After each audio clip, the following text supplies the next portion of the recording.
Di awal film, kita diperlihatkan seorang pilot sedang menerbangkan sebuah pesawat uji coba X-15 hingga mencapai ketinggian 140.000 kaki. Pada ketinggian tersebut, lapisan atmosfer begitu tipis, sehingga saat mencoba menurunkan ketinggian, pesawat itu malah semakin meninggi. Namun pada akhirnya, pesawat itu bisa turun kemudian mendarat di sebuah padang gurun.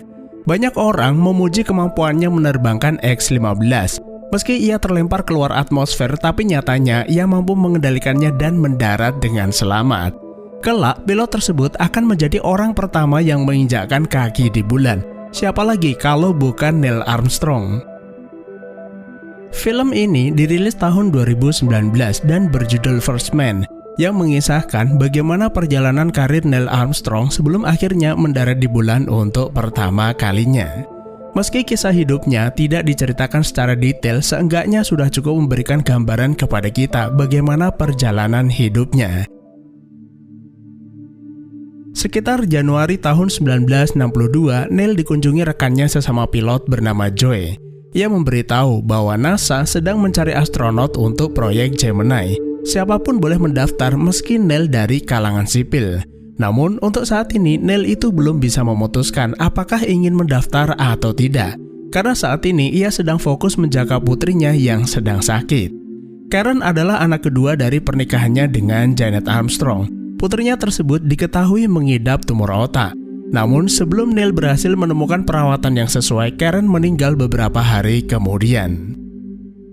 Meski Neil sedang diliputi duka mendalam, Neil tidak ingin berlarut-larut dan memutuskan segera bekerja. Sampai di markas, Joe memberitahu Neil kalau ia diskors akibat insiden penerbangan sebelumnya. Lalu ia teringat informasi yang diberikan Joe sebelumnya, bahwa NASA sedang mencari astronot untuk proyek Gemini. Neil tidak langsung memutuskan mendaftar karena batas waktunya itu memang masih lama. Kemudian, di bulan Agustus tahun 1962, Neil akhirnya dipanggil untuk mengikuti ujian seleksi. Saat menunggu giliran, Neil berkenalan dengan seseorang bernama Elliot, sama-sama pendaftar dari kalangan sipil. Dalam beberapa catatan sejarah dikatakan bahwa formulir Neil sebenarnya datang terlambat seminggu dari batas waktu yang sudah ditentukan. Untungnya, teman dekatnya Dick Day yang bekerja di sana menyelipkan dokumen tersebut tanpa ketahuan. Neil kemudian menjalani serangkaian tes termasuk wawancara. Memang gak mudah, tapi pada akhirnya Neil mampu membuat petinggi NASA terkesan dan mereka menerimanya bergabung dengan NASA. Saat itu, Uni Soviet telah berhasil melangkah lebih maju dari Amerika dalam setiap pencapaian antariksa. Tidak bisa dipungkiri bahwa Amerika dan Soviet pada saat itu sedang terlibat perang dingin. Dan untuk mengejar ketertinggalan tersebut, Amerika memulai sebuah program yang sangat sulit, yaitu mendarat di bulan. Untuk mewujudkannya, insinyur NASA telah mengembangkan sebuah metode baru, di mana satu roket membawa beberapa pesawat sekaligus untuk mendarat di bulan. Setelah misi selesai, pesawat kecil digunakan untuk kembali ke kapal induk yang akan membawa kru pulang ke bumi. Lalu seorang veteran astronot bernama Dick Slayton berkata, mereka akan memulai dengan proyek Gemini. Misi utama dari proyek tersebut adalah mereka harus bisa mempertemukan dua pesawat di orbit kemudian berlabuh dengan mulus. Hal tersebut sering kita lihat di setiap film bertema antariksa, yaitu penggabungan dua pesawat angkasa. Pada kenyataannya, penggabungan dua buah pesawat di angkasa sangat sulit dilakukan. Bahkan NASA membutuhkan sedikitnya 10 penerbangan angkasa pada proyek Gemini. Project Gemini. Gemini was designed to develop and prove the technologies that we needed in order to go to the moon. Masing-masing kelompok astronot akan diberi tugas khusus sambil memikirkan metode bagaimana cara mereka bisa mendarat di bulan. Dan setelah mereka berhasil dengan proyek Gemini, barulah akan dilanjutkan dengan proyek Apollo. Para astronot akan mengikuti banyak program pelatihan. Mereka juga akan menjalani berbagai macam uji coba, salah satunya adalah pelatihan multi-axis. Dengan sebuah alat simulator, mereka diminta menstabilkan mesin sebelum jatuh pingsan. Hampir semua astronot yang menjalani pelatihan tersebut memuntahkan makanan yang ada di dalam perut mereka. Tidak cukup sampai di situ, mereka akan melanjutkan belajar fisika roket dasar. pengetahuan penting yang harus mereka kuasai saat menjadi seorang astronot.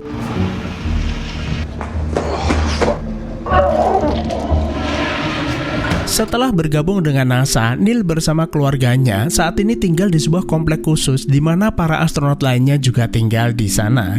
Janet saat ini juga sedang mengandung dan gak lama kemudian mereka akan dikaruniai seorang anak laki-laki.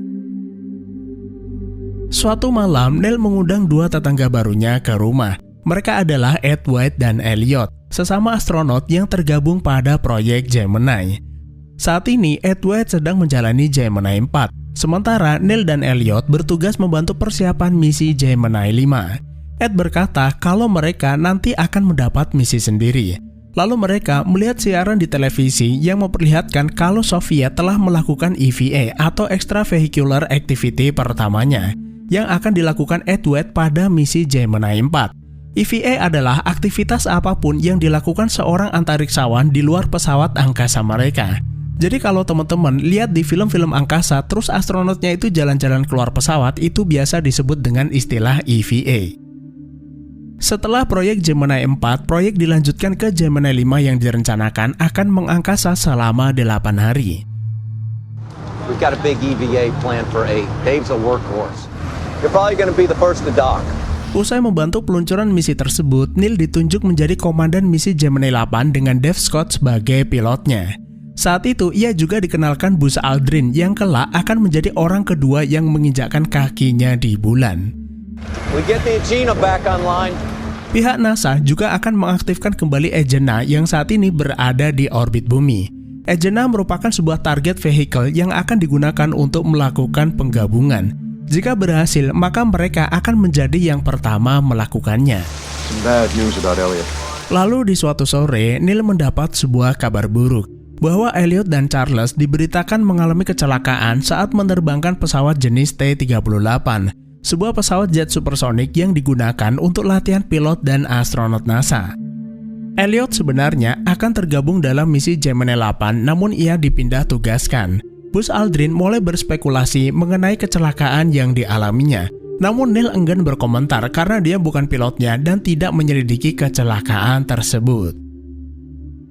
Tewasnya Elliot secara tidak langsung mempengaruhi psikologis para istri astronot termasuk Janet. Mereka tidak ingin para suami mereka akan menjadi korban berikutnya.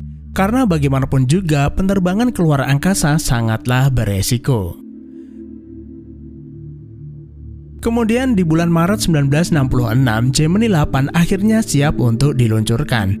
Dave dan Neil siap menjadi yang pertama melakukan penggabungan dua pesawat. 1, 2, 3, 4, 5, 4, 3, 2, 1, check out. Copy. Setelah mencapai orbit, mereka mulai mencari Agena untuk berlabuh. Pusat kendali misi menginformasikan kalau lintasan kedua pesawat cukup baik. Setelah menemukannya, mereka mendekat lalu melakukan penggabungan. Awalnya, mereka akan mencoba masuk ke Agena, namun terjadi malfunction pada sistem pendorong. Pesawat angkasa mereka berputar-putar dengan sangat cepat, yang pada akhirnya mereka terpaksa melepas Agena untuk menstabilkan pesawat. Sementara itu di rumah, Janet mendengarkan kondisi Gemini 8 melalui siaran radio. Mendengar Neil dalam bahaya, ia pun mulai cemas. Lalu di pusat kontrol, Dick Slayton meminta anak buahnya mematikan siaran agar tidak ada yang mendengar insiden tersebut. Setelah hampir pingsan, Neil mengaktifkan sistem kendali reaksi atau RCS. Dan akhirnya pesawat angkasa mereka berhasil berhenti berputar. Meski awalnya mereka berhasil bergabung, Neil memutuskan membatalkan misi dan mereka pulang ke bumi. He's okay, Jan. I need you to go home. All of which is tended to be overshadowed by the malfunction. But Setelah Gemini 8 berhasil mendarat dengan selamat, pihak NASA langsung melakukan konferensi pers. NASA juga melakukan investigasi terhadap Neil apakah tindakannya tersebut merupakan pelanggaran atau tidak. Neil berkata kalau terjadi malfunction pada sistem pendorong, serta anomali pada sistem kendali Agena, yang membuatnya melepas Agena kemudian membatalkan misi.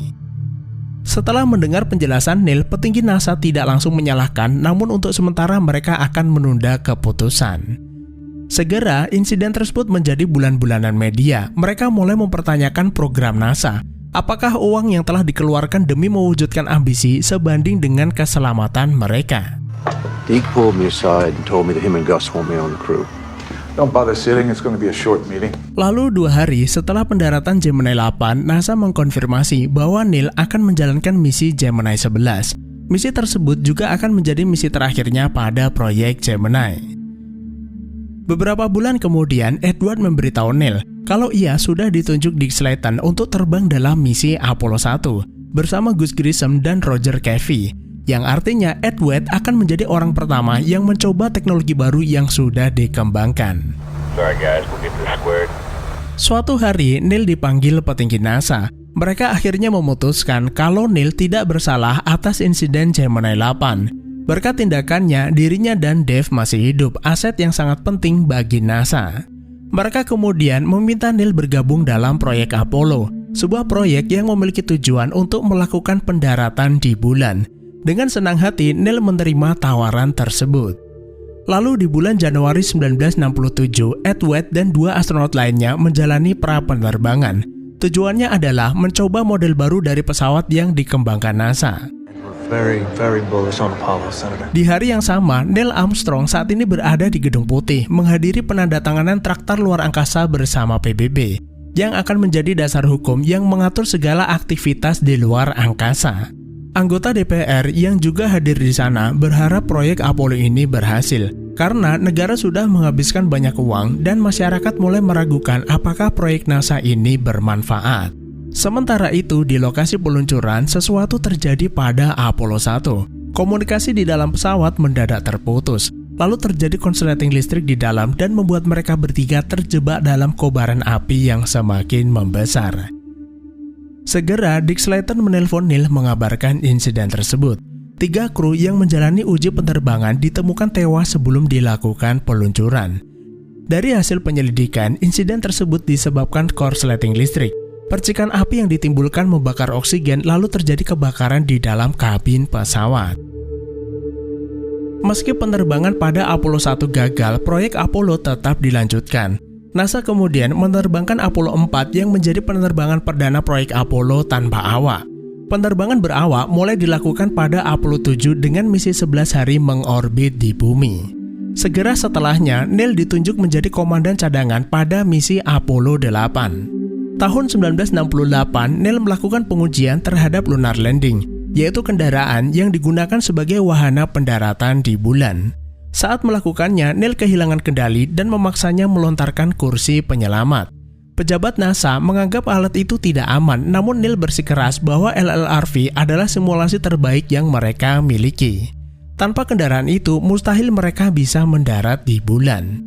Pihak NASA tentu saja tidak ingin Neil cedera yang akan menimbulkan kontroversi pada masyarakat.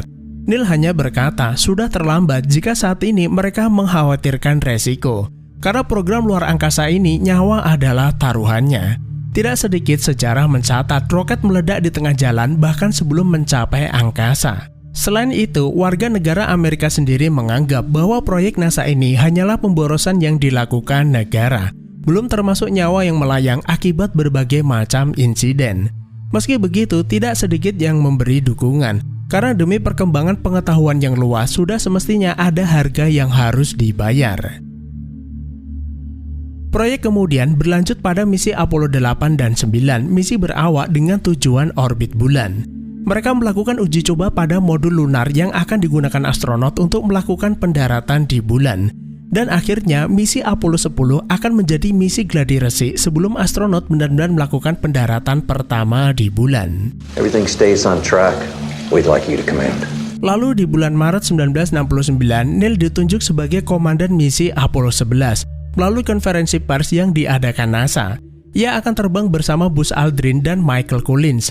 Aldrin bertugas sebagai pilot modul lunar dan Michael Collins akan menerbangkan pesawat komando. Jadi setelah mencapai bulan, mereka akan terbagi menjadi 2 tim. Michael Collins tetap berada di pesawat komando, sementara Neil dan Aldrin akan mendarat di bulan. Menjadi orang pertama yang akan mendarat di bulan tidak serta-merta membuatnya senang. Misi tersebut bukan tanpa resiko. Sedikit saja ada kesalahan, maka Janet akan menjadi janda dan anak-anak kehilangan sang ayah. Namun tugas adalah tugas. Tidak ada pilihan untuk mundur karena sedari awal Neil sudah bertekad untuk melakukan yang terbaik. 10 hari sebelum peluncuran, Neil berkemas karena ia harus menjalani prosedur misi bersama yang lainnya. Malam itu, Neil tidak berbicara apapun. Janet pun kesal melihatnya lalu memintanya berpamitan kepada anak-anak. Setidaknya, Neil itu memberitahu mereka apa yang akan dilakukan sang ayah. Anak-anak sudah mulai mengerti dan sebaiknya memang memberitahu mereka bahwa ada kemungkinan sang ayah tidak akan pernah kembali. Lalu di hadapan keluarganya, Neil memberitahu, dalam 10 hari ke depan Apollo 11 akan meluncur. Misi direncanakan akan selesai dalam 8 hari. Lalu anak-anaknya bertanya apakah sang ayah akan kembali ke bumi. Meskipun mereka sebenarnya juga mengetahui ada kemungkinan kalau sang ayah itu tidak akan pernah kembali. Pihak NASA itu sendiri juga sudah membuat pernyataan bahwa ketiga astronot sudah siap menghadapi resiko misi. Jika nantinya terjadi apa-apa, mereka tidak mungkin diselamatkan. Keluarga sudah pasti akan berduka dan semua orang akan merasa kehilangan. Sebelum misi dilakukan, Presiden akan menelpon kepada setiap calon janda dan pendeta akan melakukan prosedur pemakaman di laut, menyerahkan jiwa mereka ke dalam kedalaman. They will be mourned by a Mother Earth that dared send 2 of her sons into the unknown. Dan akhirnya pada tanggal 20 Juli tahun 1969, misi Apollo 11 yang sangat terkenal itu pun akan segera diluncurkan.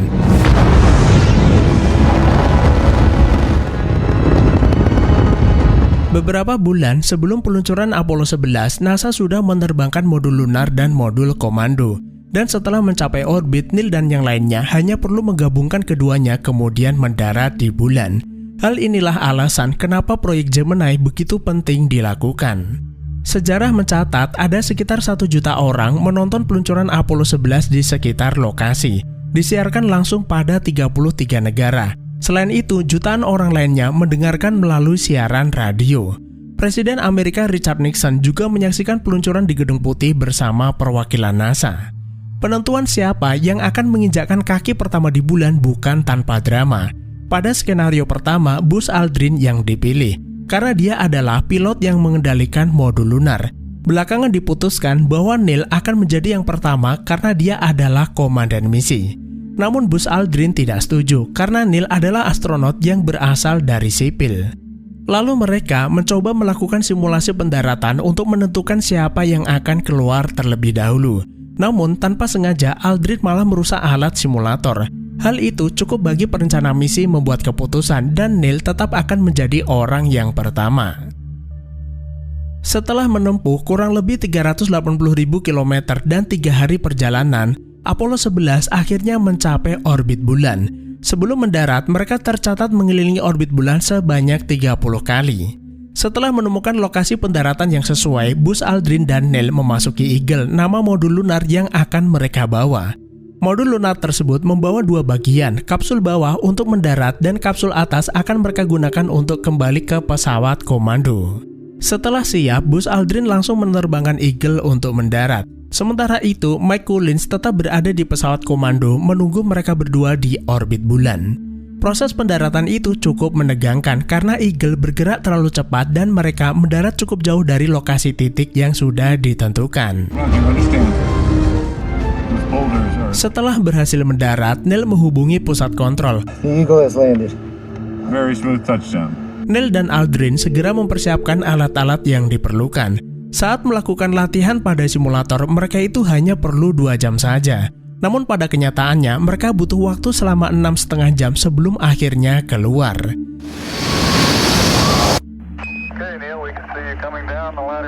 Pusat komando juga menyaksikan melalui citra kamera saat Neil turun menggunakan sebuah tangga. Namun, Neil tidak langsung memijakkan kakinya di permukaan bulan, yang masih berdiri pada kaki Eagle untuk melaporkan bagaimana penampakan di sana. Barulah ia memijakkan kaki untuk pertama kali di bulan sambil mengucapkan satu kalimat yang sangat terkenal. That's one small step for man, one giant leap for mankind. Kalimat yang diucapkan Neil Armstrong tersebut nantinya akan menimbulkan diskusi tersendiri di kalangan analis dan ahli bahasa yang akan saya jelaskan di akhir cerita. 19 menit kemudian, Buzz Aldrin menyusul Neil turun ke bawah. Setelah itu, mereka berdua memulai tugasnya bagaimana rasanya berada di permukaan bulan serta mengumpulkan sampel. Lalu di sebuah kawah besar, Neil menjatuhkan gelang milik Karen, putrinya yang telah lama meninggal karena tumor otak bertahun-tahun yang lalu. Neil dan Aldrin tercatat berada di permukaan bulan sekitar 2,5 jam. Setelah itu, mereka berdua naik ke kapsul atas untuk kembali ke pesawat komando. 4 hari kemudian, ketiga astronot itu pun berhasil pulang ke bumi dengan selamat. Setibanya di bumi, mereka langsung dibawa ke fasilitas karantina untuk berjaga-jaga bila mana mereka itu terkontaminasi penyakit atau virus selama berada di bulan. Pendaratan manusia di bulan merupakan prestasi terbesar dalam sejarah antariksa manusia, terutama Amerika yang secara tidak langsung memenangkan kompetisi antariksa dengan Uni Soviet. Namun tidak ada yang lebih bahagia selain Janet bersama anak-anaknya yang menantikan kepulangan sang ayah. Kurang lebih ada 450 juta dari 3 miliar populasi di dunia menyaksikan peristiwa tersebut, dan sisanya mendengarkan melalui siaran radio. Tidak pernah terjadi sebelumnya di mana sebagian populasi di dunia menyaksikan satu peristiwa di waktu yang bersamaan. Di sisi lain, kalimat yang diucapkan Neil saat menginjakkan kaki di bulan langsung menjadi bahan diskusi ahli bahasa dan analisis. Dalam rekaman terdengar, Neil itu tidak menyertakan huruf A sebelum mengucapkan man, yang memunculkan kontradiksi frasa karena pada dasarnya man dan mankind memiliki arti yang sama. Tidak menambahkan huruf A bisa membuat kalimat itu memiliki maksud yang berbeda. A man berarti seorang manusia dan mankind berarti kemanusiaan. Setelah mendengar rekaman tersebut berulang-ulang, Neil mengakui mungkin saja ia lupa menambahkan huruf A. Namun Neil juga menyatakan bahwa ia tidak mungkin melakukan kesalahan tersebut. Meski pada akhirnya ada yang menyebut bahwa penyebutan huruf A tidak terdengar karena keterbatasan teknologi pada zaman itu. Mereka kemudian memutuskan menambahkan huruf A dengan tanda kurung pada kalimat tersebut untuk menyudahi kontroversi. Misi manusia pergi ke bulan sebenarnya masih berlanjut pada misi Apollo selanjutnya, meskipun tidak sepopuler misi Apollo 11. Setelah penerbangan Apollo 11, Neil mengumumkan bahwa ia tidak berencana terbang lagi ke luar angkasa. Sejarah mencatat sebenarnya masih ada 6 misi berawak dalam misi Apollo, yaitu Apollo 12 dan 17, terkecuali Apollo 13. Tercatat ada 12 orang yang sudah berhasil mendarat di bulan. Dalam setiap misi ada 3 awak yang diberangkatkan, namun dalam setiap pendaratan hanya 2 awak yang menjejakkan kakinya di bulan, sedangkan 1 awak lainnya tetap berada di wahana antariksa yang terus mengorbit di bulan. Setelah itu, Neil ditunjuk sebagai Deputi Asosiasi Administrator untuk penerbangan di kantor penelitian lanjutan. Namun setelah setahun menjabat, ia mengundurkan diri dari NASA pada tahun 1971. Selama hidupnya, Neil dikenal sebagai sosok yang sangat rendah hati. Diketahui Neil Armstrong meninggal pada tanggal 7 Agustus tahun 2012 setelah berjuang melawan penyakitnya. Menjadi yang pertama tentunya memiliki keuntungan tersendiri, lebih populer dan diingat dibanding menjadi yang kedua. Itulah makna tersembunyi atau sesungguhnya kenapa film ini diberi judul First Man. Terima kasih udah menonton, sehat selalu buat teman-teman dan sampai jumpa di next video.